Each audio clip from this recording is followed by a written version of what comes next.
South টাউনে হোক আপনার স্বপ্নের আবাসন, আগে দখল পরে মূল্য পরিশোধ। আমি শরীয়তপুর জেলার নড়িয়া উপজেলা থেকে এসেছি।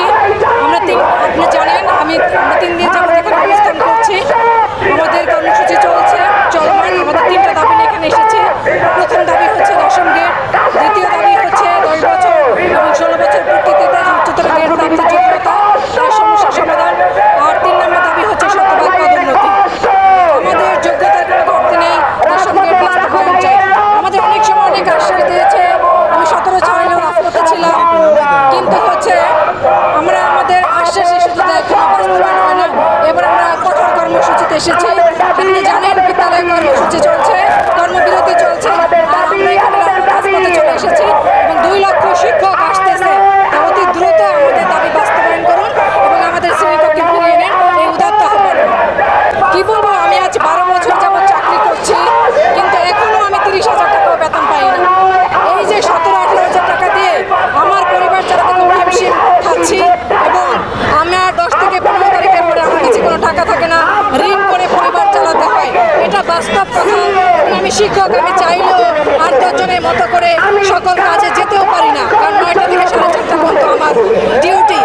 খুব মানবত জীবনযাপন করতে হয়। আমার পেটে যখন ভাত না থাকে আমি কিভাবে মানসম্পন্ন শিক্ষা দিব?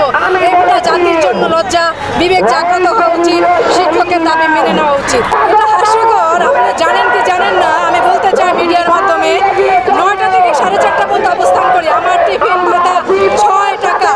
আপনারা বলুন, এই 6 টাকায় কি 1 কাপ লাল চা পাওয়া যায়?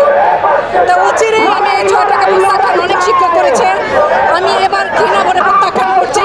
আমাদের লাঞ্চ ভাতা চালু করুক।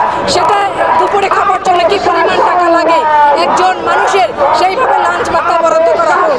আর এই যে 6 টাকা, এই 6 টাকা আমি আবার মিডিয়ার মাধ্যমে প্রত্যাখ্যান করলাম।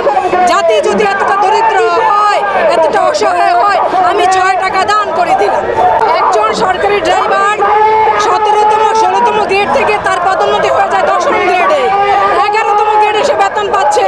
আর শিক্ষক, যে জাতি গড়ার কারিগর, তাকে দিয়ে রাখছে 15তম গ্রেড। এটা লজ্জা।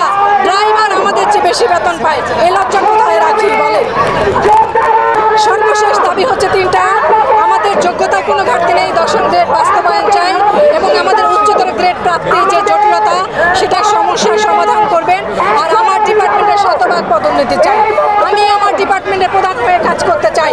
আমি বাইরে কেউ আমার ডিপার্টমেন্টের প্রধান হতে চাই না, কারণ আমি 12 বছর যাবত শিক্ষকতা পেশায় আছি। আমি কেন আমার প্রতিষ্ঠা